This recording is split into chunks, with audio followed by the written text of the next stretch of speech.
On 13th January 2015, civil society organizations in the country organized nationwide demonstrations in order to force government to address concerns related to the state of economy, bad governance, transparency, accountability, the rule of law, and human rights, amongst other issues. The petition also specifically asked Malawi Alomwe and Beautify Malawi Trust to give back money which they accessed from National AIDS Commission because, in the CSOs' view, these organizations are not the rightful beneficiaries of NAC funds. It is believed that the organizations used their connections with the ruling party to access the NAC funds. The demonstrators started at Kamuzu Central Hospital roundabout to Poka Game Road, then passed by Lingat's Inn. They proceeded via NAC offices where they briefly stopped and made some speeches.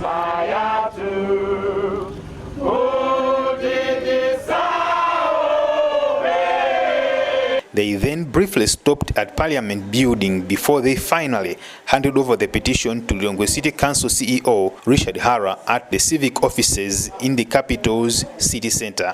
It is the wish of the organizers of the demonstrations to have the funds returned to NAC regardless, as emphasized at the beginning of the march.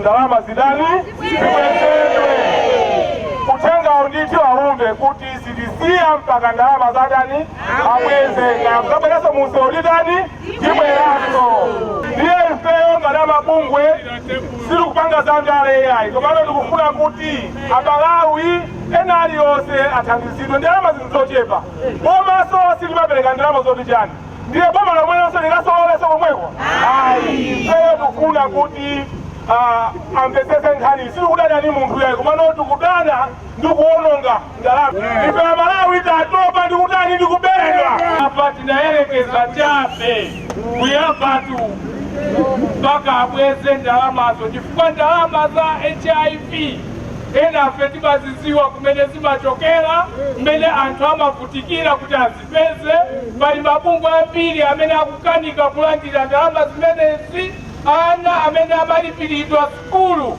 ndi ndalama zimenezi ena sakulipiridwa pano athamangitsidwa ku skulu basopo mutizamani. While Malawi Alomwe and BIM access the NAC funds, legitimate beneficiaries suffer, as testified by Executive Director for National Organization for Nurses and Midwives.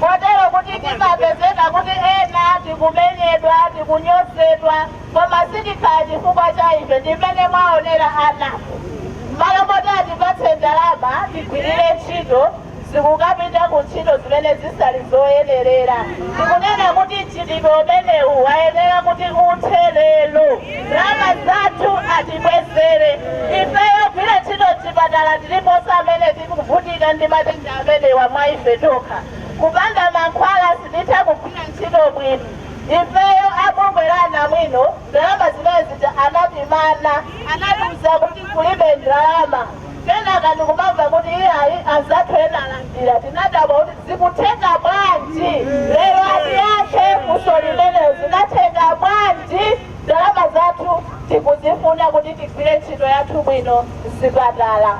The issue here isn't the amount, but rather a responsibility displayed by the action of giving HIV/AIDS funds to wrong recipients. This puts Malawi at risk of losing the Global Fund funding.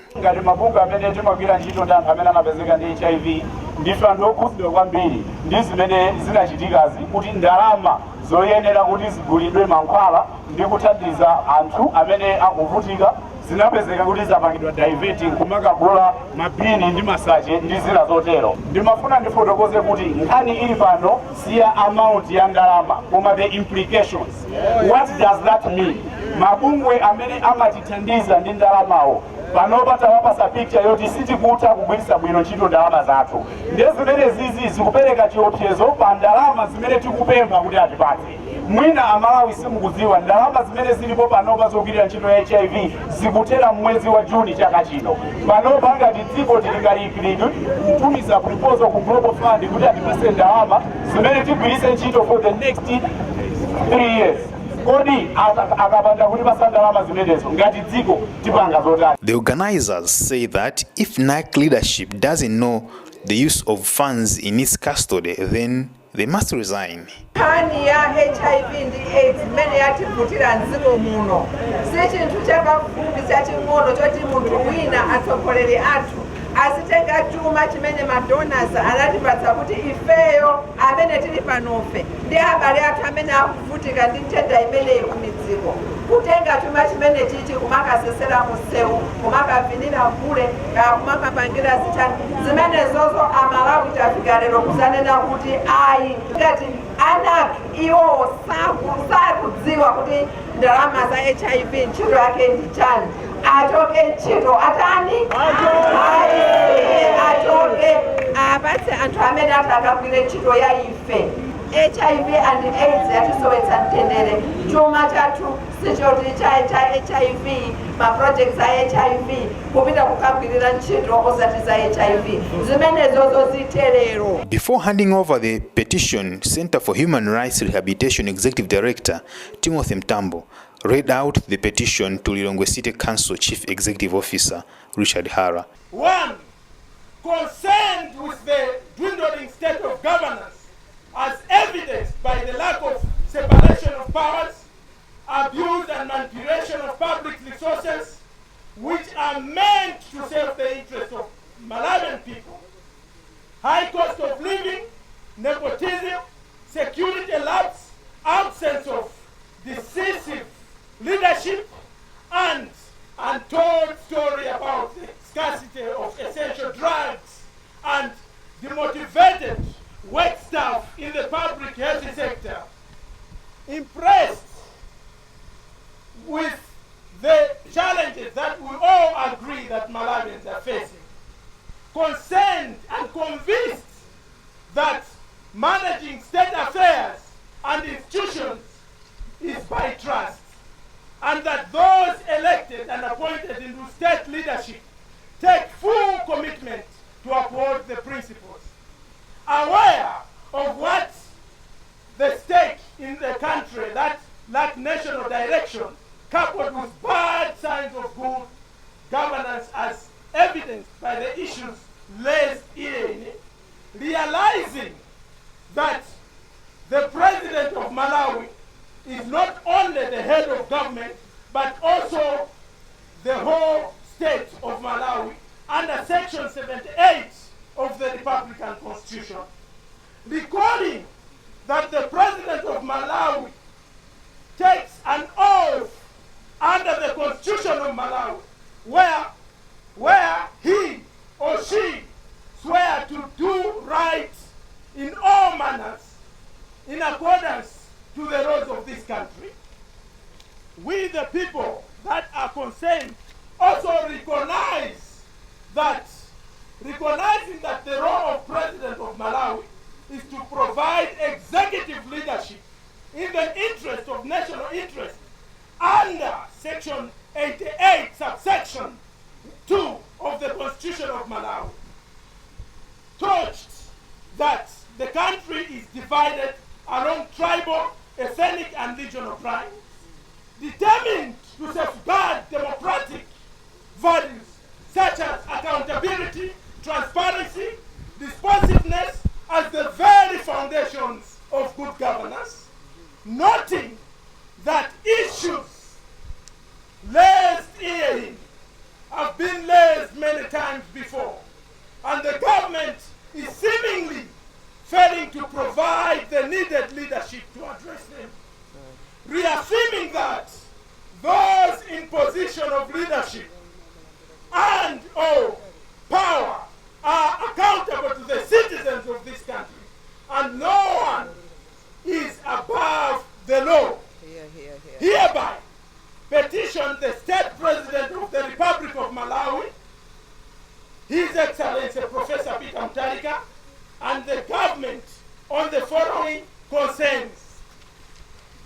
Ladies and gentlemen, with time, I'll not lead each and every concern, but I'll go directly to the recommendations that we're putting forward in this noble document. We, the undersigned organizations, and all Malawians of goodwill, hereby request and petition the President and the government of Malawi, His Excellency Professor Peter Mutharika, and demand the following. The government should desist from politically abusing the public institutions, resources, and funds for purposes which are contrary to their mandates, not in the interest of Malawi.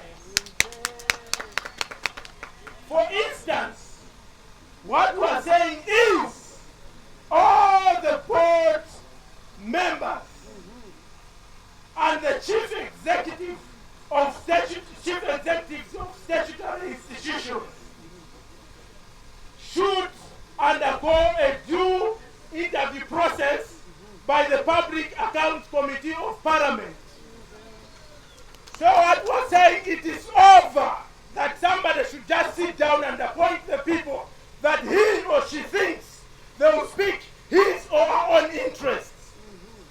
Secondly, the President of the Republic of Malawi, if it's a love of justice and if he stands by the vow that he took of office, we demand the President that he should dissolve the board of the National AIDS Commission now and dismiss the National Executive Director of NAC and institute a forensic audit of NAC disbursements of AIDS funds since the time we started receiving grants for the NAC. So we want a full forensic audit. Secondly, government should put in place clear steps to ensure that National AIDS Commission is no longer susceptible to political abuse and interference. But this petition, after being delivered, did not come without deadlines. Viva democracy! Viva! Viva democracy! Viva!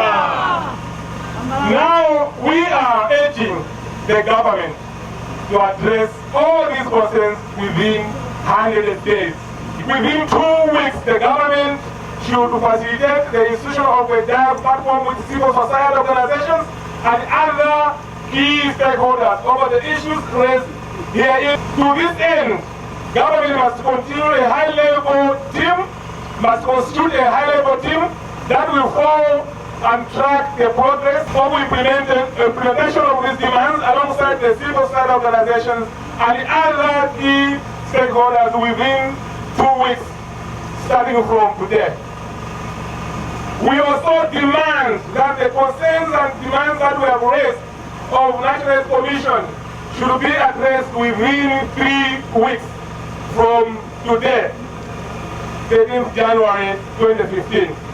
Failure to comply with this demand, we will regroup again and decide the next course of action in order to ensure that justice and sanity prevails on these matters. Thank you.